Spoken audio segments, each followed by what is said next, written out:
السلام عليكم ورحمة الله تعالى وبركاته. بسم الله والحمد لله والصلاة والسلام على أشرف خلق الله سيدنا محمد وعلى آله وصحبه أجمعين. أهلا وسهلا ومرحبا بكم أعزائي المشاهدين والمشاهدات في موضوع تكملة موضوع المهارات الحياتية. تحدثنا في الحلقة السابقة ما هي المهارات الحياتية وإلى مدى هذه المهارات هامة جدا وفي حياتنا وخاصة في تربيتنا لأبنائنا. الآن نأتي كما ذكرت سابقا، هذا الجزء يتعلق بكيف أنا أدرب ابني، كيف أعلمه على المهارات الحياتية.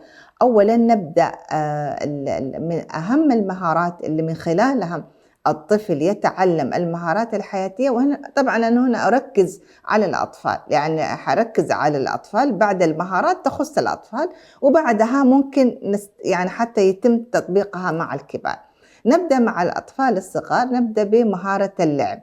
يعني يعتبر اللعب هي يعني أهم شيء بالنسبة للطفل، وبالنسبة للطفل اللعب ليس فقط مجرد يعني جهد عضلي، لكن اللعب بيغرس في الطفل أشياء كثيرة جدا، من ضمنها فن حل النزاعات، يدرب الطفل على حل المشكلات، يدرب الطفل على مهارة التفاوض، يدرب الطفل على اللي هي إدارة الفريق، العمل التيم وورك.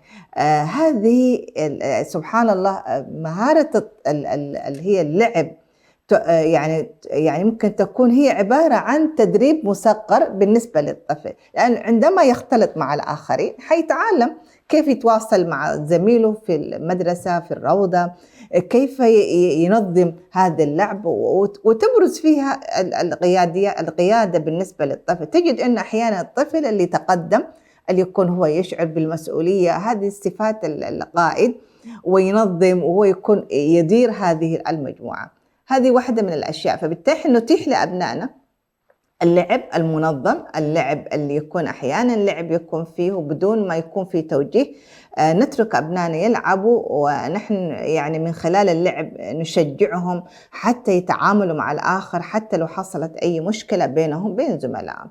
نقطة أخرى اللي هي من ضمن المهارات اللي هي تعلم حل المشكلات. ممكن تكون يعني تعلم حل مشكلات اللي هي واحدة من أهم المهارات. أنا أعطي قصة لابني أو لبنتي، ويكون في القصة يعني مشكلة معينة، ويعني نقرأ القصة وأقول لهم طيب كيف نحل هذه المشكلة؟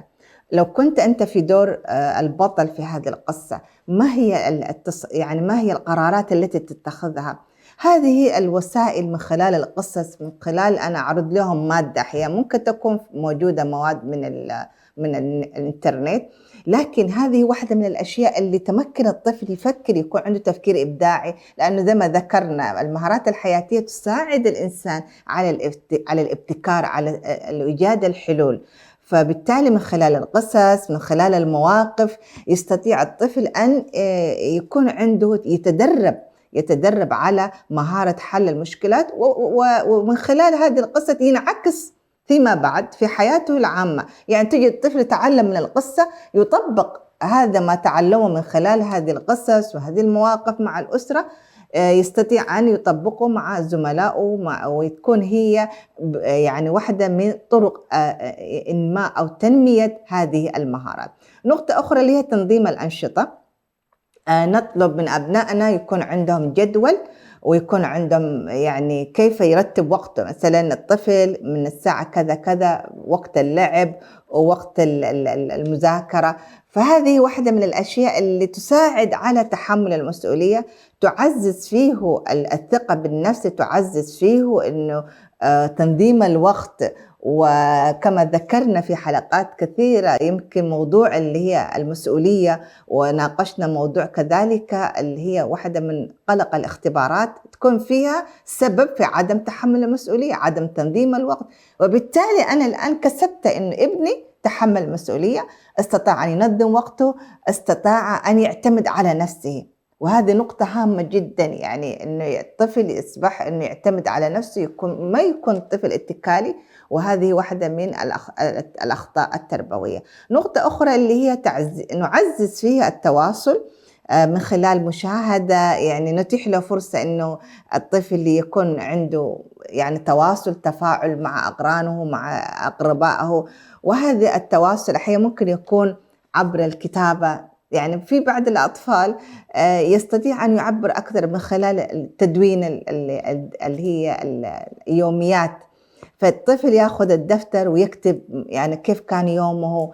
وهذه واحدة من الأشياء اللي يستطيع الطفل أن يعبّر عن مشاعره، وتعزّز فيه التعبير، يعني مهارة التعبير، وبالتالي تكون هي السبب في الذكاء العاطفي. واحدة من المواضيع إن شاء الله يعني الذكاء العاطفي كموضوع خاص نناقشه إن شاء الله فيما بعد، لكن مهارة التواصل الفعّال تكون واحدة من عوامل اللي هي تنمي في الذكاء العاطفي.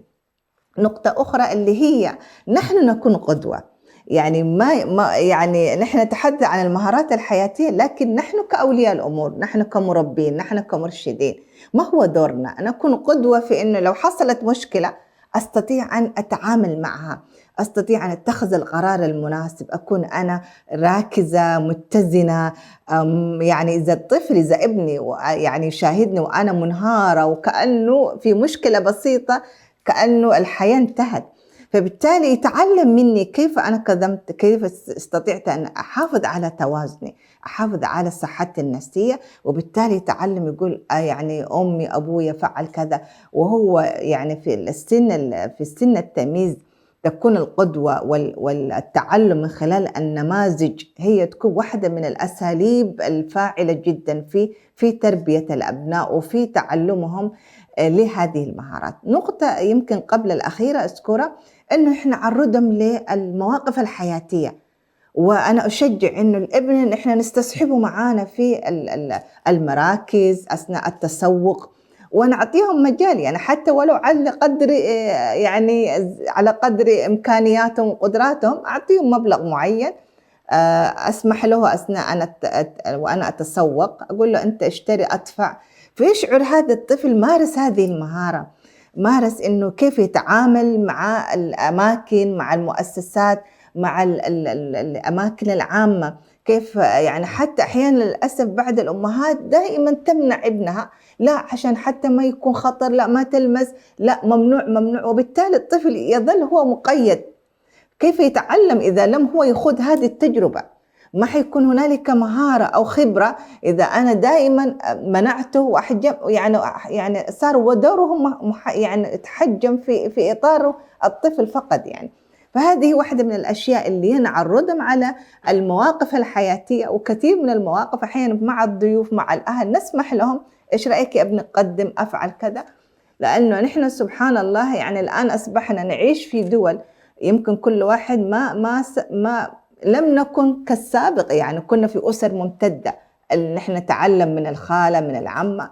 الآن باعتبار أصبحت أسرة نووية، يعني أسرة صغيرة جدا، فمن أين تأتي هذه الخبرات إذا لم أنا كأم وأب مثلا أنا إذا لم أسمح لابني أنه يمارس هذه المهارات، وبالتالي حيكون هو يعني ما حيكون عنده هذا التواصل الاجتماعي اللي هو يمكنه أنه يبني حياة استقرار، تكون عنده حياة إيجابية، يتعامل مع الكل، وبالتالي حتى في حياته العامة، يعني يوم ما هذا الابن حيكبر ويدخل الجامعة ويكون عنده حياته مع زملائه في الجامعة ويتخرج، وكيف يتعامل مع المؤسسات التي يعمل فيها.